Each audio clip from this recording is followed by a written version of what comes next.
Shalom saudaraku yang terkasih, selamat berjumpa lagi dengan saya di channel ini dan terima kasih buat Anda yang selalu mau menonton video-video dari saya. Dan bagi Anda yang baru mampir di video saya maupun channel saya, mari berkenalan dengan saya melalui subscribe. Dan jangan lupa tekan tombol lonceng supaya mendapatkan notifikasi dari video-video saya. Oke. Pada kesempatan kali ini saya ingin memposting tentang kesaksian dari Ibu Debbie Basir ya. Saya mendengar kesaksian ini sangat diberkati dan itu sebabnya saya ingin memposting akan kesaksian ini. Kalau Anda sudah pernah mendengar kesaksian ini boleh di skip. Tapi kalau Anda belum mendengarkan boleh disimak kesaksiannya. Mari kita akan simak kesaksiannya dan kiranya bisa memberkati. Saya kemarin di Manado saya ketemu satu orang ibu saudara. Lalu dia cerita, Bu Debbie saya ini hidup hanya karena kemurahan Tuhan Bu hari ini. Kenapa Bu? Jadi saya ini dulu Bu dari kecil saya punya cita-cita jadi mafia perempuan di Indonesia. Dalam hati saya, ibu punya cita-cita jadi mafia perempuan di Indonesia. Kayaknya cuma orang gila yang punya cita-cita begitu. Benar nggak saudara? Mana ada orang punya cita-cita jadi mafia? Lalu dia bilang begini, iya Bu karena saya ini dari dalam kandungan ini saya ini sudah tertolak. Saya itu anak perempuan. Ketika papa saya tahu bahwa saya ini anak perempuan, maka saya sudah dikutuk dari dalam kandungan. Dia sudah menolak, wah anak perempuan mesti bawa sial. Karena dia berharap anak itu laki-laki. Ketika ibu ini lahir saudara, bapaknya bilang jangan kasih susu ya, kasih minum air putih biasa saja. Anak sial. Begitu diimani anak sial karena orang tuanya juga belum bertobat, nggak kenal Tuhan. Ya dia imani anak sial, ya benar terjadi sial. Apa yang engkau imani maka itu yang akan terjadi menimpamu. Makanya jangan kau imani sesuatu yang buruk, imani yang baik. Umur 4 bulan anak itu papahnya ini kan punya kapal. Kapalnya terbakar di tengah laut tenggelam. Semakin bencilah dia dengan anak ini dan bertambahlah dia bilang memang kamu anak sial. Lalu semakin benci anak ini dipukulin, dihajar, saudara bisa bayangkan loh. Seorang anak yang tidak berdosa tapi tidak diharapkan kelahirannya bahkan sejak dalam kandungan sudah dituduh pembawa sial. Dia lahir dengan kepahitan, tertolak, diperlakukan tidak adil. Dan dia mencari cara bagaimana supaya saya ini hidup bisa merdeka. Akhirnya dia memutuskan dia tidak selesai sekolah, umur 17 tahun dia menikah. Karena dia berpikir aku pengen keluar dari rumah orang tuaku. Nah saudara bisa bayangkan anak tertolak, kepahitan, banyak luka batin, kecewa. Dia menikah saudara, menikah dengan orang juga yang tidak bertobat, yang tidak kenal Tuhan. Kira-kira pernikahannya langgeng? Ya jangankan harapkan sorga, ya itu pasti jadi neraka. Benar saja 2 tahun pernikahan gagal, bercerai di tengah jalan. Lalu apa yang terjadi? Tapi dia senang, dia bebas karena dia keluar dari rumah keluarga orang tua. Dia mulai menghidupi dirinya sendiri, dia punya anak. Satu, lalu dia mulai cari kerja karena dia suka ke diskotik ya, ketemunya ke kelompok orang-orang seperti itu. Dia tadinya dapat kerjaannya packing narkoba. Packing ya, dibungkus plastik kecil-kecil, ukurannya segini dia yang nimbang, dia yang bungkus. Lama-lama dia bilang sama bosnya, dia juga jadi tukang antar, kurir yang pesan sini dia yang pergi antar. Dia bilang gini, bos saya ini enak banget ya kerja cuma gini duitnya banyak. Lalu dia mulai tanya sama bosnya, boleh enggak saya ambil sedikit-sedikit juga saya cari pelanggan. Bosnya bilang ya boleh aja, ini cari duit cepet loh. Akhirnya dia mulai jadi pengedar. Dia mulai jualan kecil-kecil, dapat untung makin besar, makin besar. Ketika dia sudah menikmati saudara, dia bilang bu saya akhirnya punya rumah, punya mobil, saya dapatlah apa yang saya inginkan. Karena keberhasilan menurut konteks orang dunia itu punya uang banyak. Padahal belum tentu orang yang punya uang banyak itu berhasil di mata Tuhan. Justru banyak yang tersesat. Lalu ketika dia mulai merasa memiliki segalanya, tapi dia bilang benar bu, punya uang banyak di luar Tuhan gak ada damai sejahtera. Tiba-tiba teman SMP-nya datang ke rumah. Teman SMP-nya sudah jadi pendeta. Lalu teman SMP-nya bilang, saatnya kamu tobat. Saya ini datang ke sini membawa suara Tuhan. Tuhan mengasihimu. Asal kamu mau bertobat.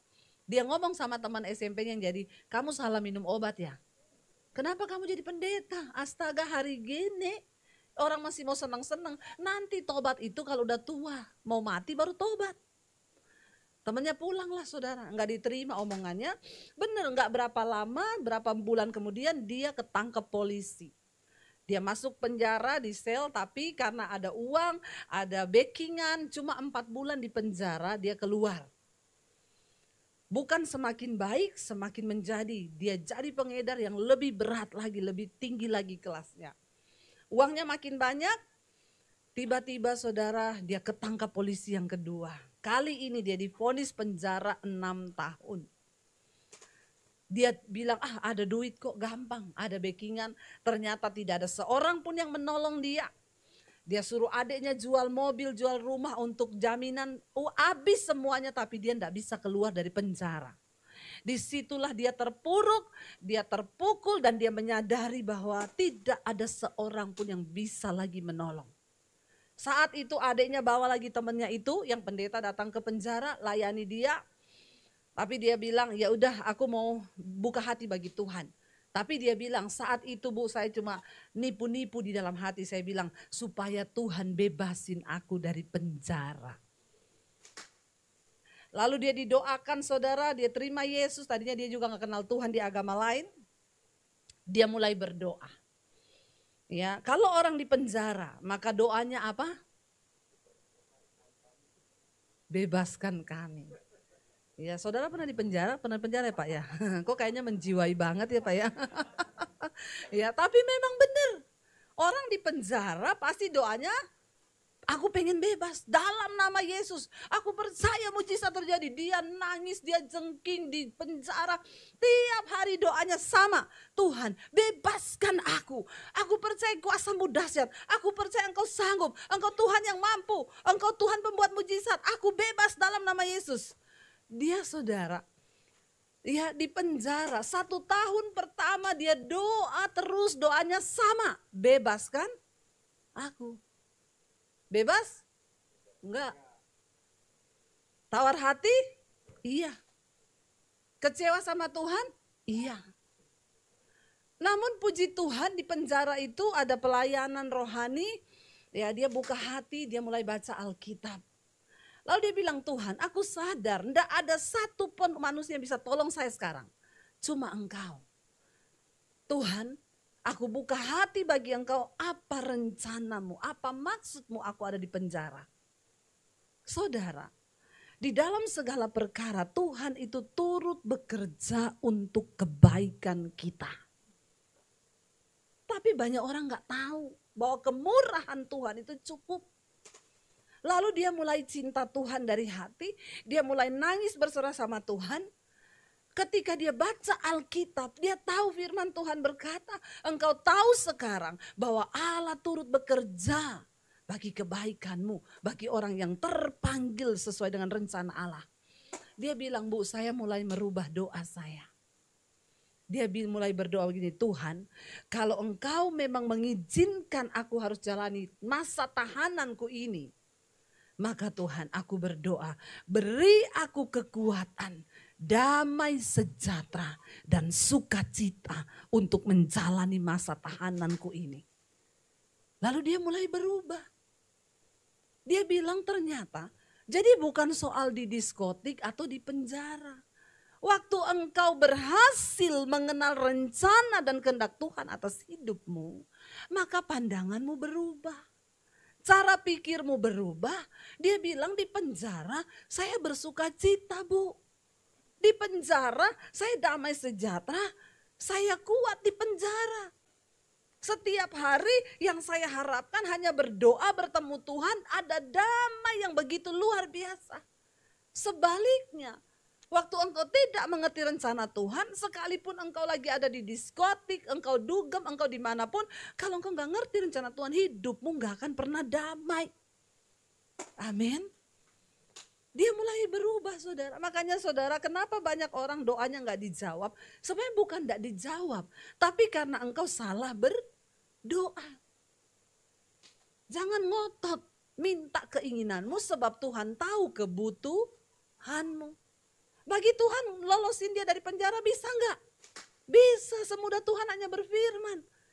Tapi kali ini Tuhan tidak meloloskan dia. Karena Tuhan mau dia mengerti kehendak Tuhan di hidupnya. Itulah keberhasilan. Amin. Keberhasilan itu bukan waktu kau punya langganan banyak jual narkoba. Bisa beli mobil, bisa beli rumah, itu berhasil. Itu bagi orang dunia. Ya, sekarang orang mau kaya kan bisa cepet toh. Jadi pelakor aja. Bidik suami orang, kira-kira kaya, ya jadi pelakor, dipelihara di apartemen, ya kasih mobil, kasih ini, ya mau aja. Sekarang kucing sama orang sudah nggak beda, sama-sama peliharaan. Saya berdoa di sini tidak ada peliharaan, amin. Tobat kau ya. Buat apa engkau peroleh dunia dan segala isinya, tapi engkau kehilangan nyawamu, mati, binasa.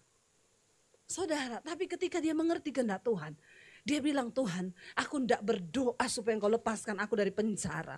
Aku berdoa, beri aku damai sejahtera, sukacita untuk menjalani masa tahananku. Supaya aku tetap kuat bertahan. Wow, saudara. Lalu dia harusnya divonis 6 tahun penjara. Dia dapat kebebasan bersyarat. Akhirnya dia cuma jalani 4 tahun. Waktu dia keluar, dia bilang, saya sudah betah di penjara loh Bu sebenarnya. Karena saya sudah banyak bersaksi di penjara, orang-orang juga mendengar kesaksian saya tentang Tuhan. Saya harus keluar dari penjara. Tapi kali ini ketika saya keluar, saya lebih menghormati dan menghargai kebebasan. Saya hidup benar-benar takut Tuhan, lalu dia mulai pelayanan, dia mulai bersaksi, dia bilang, Ibu saya kerja biasa Bu, nggak lagi jual narkoba yang uangnya langsung banyak. Saya kerja biasa. Tapi Tuhan mencukupkan kebutuhanku. Dan kalau kita mengerti semua dalam hidup kita ini karena kemurahan Tuhan. Saya terima berapa? Saya bersyukur. Orang yang mengerti bahwa semua yang ada dalam hidupnya karena kemurahan Tuhan. Dia mudah bersyukur dan berkata, terima kasih Tuhan. Tapi orang yang tidak menyadari bahwa hidupnya adalah kemurahan. Ya dikasih banyak pun tetap tidak bersyukur. Bersungut terus. Puji Tuhan, demikian videonya dan kiranya video ini bisa memberkati kita semua dan mari kita terus setia kepada Tuhan. Tuhan memberkati.